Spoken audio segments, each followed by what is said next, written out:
Hello সবাইকে। চলো আজকের একটু ঘুগনি করা যাক। আজকে বৃহস্পতিবার, নিরামিষের দিন, তাই সন্ধেবেলা একটু ঘুগনি করছি।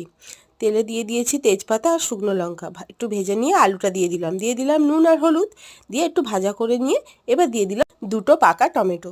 এবার একটু নাড়িয়ে চাড়িয়ে নিয়ে ঢাকনা দিয়ে চাপা দিয়ে রান্না করতে করতে আমার মেয়ে আর আমার মাসি এসে দাঁড়িয়ে আছে, দেখছে আমি ভিডিও বানাচ্ছি।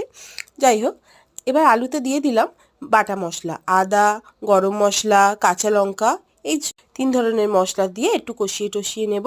এবার যতক্ষণ না টমেটোটা গলে যাবে ততক্ষণ কষাবো। হয়ে গেছে কষানো, এবার দিয়ে দিলাম সিদ্ধ করা মটরটা দিয়ে একটু জল দিয়ে এবার ফুটিয়ে নেব। লাস্টে দিয়ে দিলাম কাঁচা ধনে পাতা।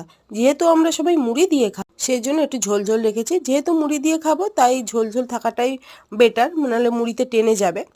দেখো তো, পুরো কাঁচা লঙ্কা বাটা দিয়ে করেছি, কোনো গুঁড়ো লঙ্কা ইউজ করিনি, বাচ্চাও খাবে ওই জন্য। দেখো কেমন হয়েছে বলবে।